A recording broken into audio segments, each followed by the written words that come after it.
Hello everyone, welcome to the knowledge sharing platform of Freedom Free. Today, we're diving into the fascinating world of money and how it influences our behavior with a summary of the renowned book, The Psychology of Money by Morgan Housel.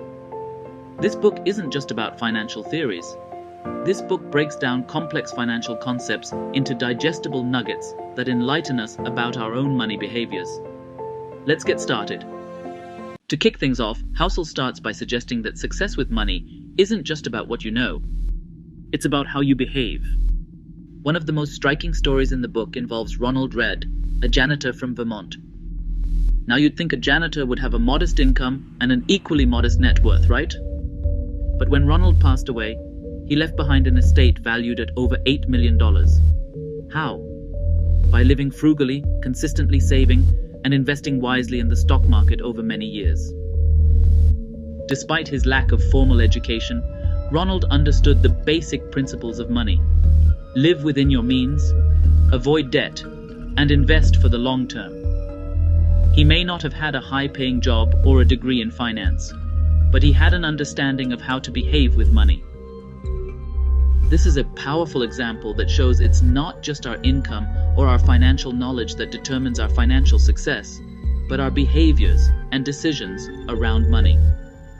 And these principles apply whether you're a janitor, a CEO, or anything in between. Next, we look at luck and risk. The best way to explain this is with Bill Gates' story. As a young boy, Bill Gates went to a school that had a computer. This was very unusual in the 1960s. Most schools did not have a computer at that time, but Bill Gates' school had one. So, he started learning how to code when he was very young. This early start was very important. It helped Gates to start Microsoft, a very successful company. Today, Bill Gates is one of the richest people in the world. He says that if his school did not have a computer, he might not have started Microsoft. This shows how luck played a big part in his success. But it wasn't just luck. There was also risk. Even with his early start, Bill Gates faced many challenges. The world of technology was new and competitive, but he managed to overcome these challenges and build a successful company. The takeaway here is that while we can control our efforts and decisions, we often have less control over the role of luck and risk in our financial lives. Recognizing this can help us stay humble in success, resilient in failure, and realistic in our expectations. Next, we're introduced to the idea of compounding, which can be best explained by the tale of one of the world's most successful investors, Warren Buffett. Now, Buffett didn't become a billionaire overnight. In fact, he made his first investment at the age of 11, but he only really started to see explosive growth in his net worth in his mid-50s. Here's where it gets interesting.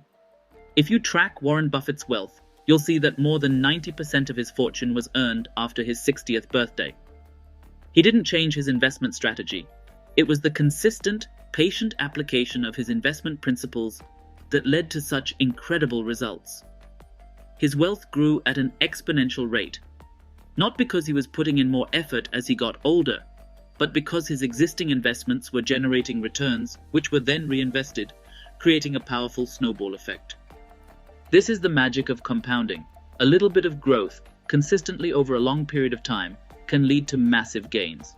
So when it comes to investing, don't be disheartened by small beginnings. Remember the story of Buffett. Stick to your strategy and let the power of compounding work its magic. Now we move on to a crucial distinction: getting wealthy and staying wealthy, which are not the same thing. To illustrate this, let's examine the world of professional sports. We've all heard stories of athletes who've made fortunes, only to lose it all within a few years of retirement. Take the case of Mike Tyson, one of the most successful boxers of all time. At the height of his career, Tyson had earned over $300 million, but ended up filing for bankruptcy due to lavish spending and poor financial management. The same pattern is seen in the case of Antoine Walker, a former NBA star who earned over $108 million throughout his career, but filed for bankruptcy 2 years after retirement. These examples highlight a vital point. Acquiring wealth and preserving it require different skills and mindsets. While the pursuit of wealth often involves taking risks and pushing boundaries, preserving wealth requires a more conservative approach. managing expenses, making prudent investments, and ensuring a reliable income stream. Remember, it's not just about making money. It's about keeping it, growing it, and using it wisely over the long run. Housel then focuses on the significance of creating room for error in our financial plans. He uses a compelling historical example to drive home this point: the tragic story of the Titanic. The Titanic was a marvel of its time, the largest ship afloat, and was touted as unsinkable. On its maiden voyage, it carried over 2,200 passengers, but only had lifeboats for about half that number. Why? Because the designers were overly confident in the ship's safety measures. They didn't adequately plan for the possibility of catastrophic failure.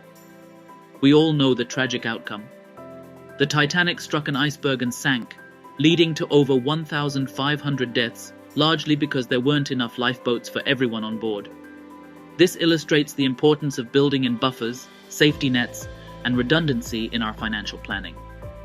Whether it's maintaining an emergency fund, diversifying our investments, or ensuring our lifestyle isn't so lavish that we can't sustain it in case of a financial downturn, having a margin for error provides us with peace of mind and flexibility.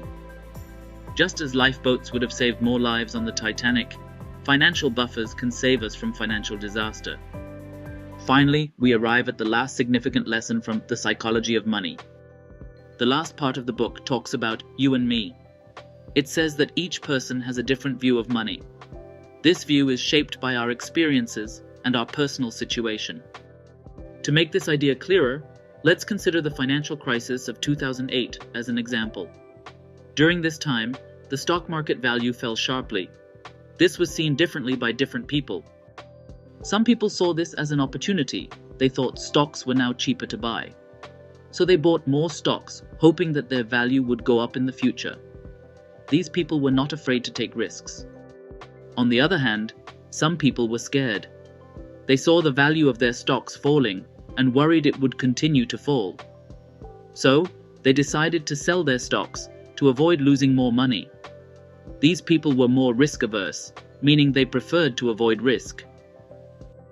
Interestingly, some very successful companies like Airbnb and Uber were started during this crisis. The people who started these companies saw an opportunity during a hard time. They were willing to take a big risk in hope of a big reward. This shows that there is no single correct way to deal with money. What works for one person may not work for another. The key is to understand our own financial behaviors, our risk tolerance, and our goals, and then make decisions that align with that understanding. This understanding will help us make better decisions about saving, spending, and investing our money. And that wraps up our exploration of The Psychology of Money by Morgan Housel. Remember, understanding your own psychology around money is a crucial step towards financial success. So, learn, introspect, and make informed decisions. And don't forget to like, share, and subscribe to our channel for more insightful book summaries. Until next time, stay financially savvy and stay tuned.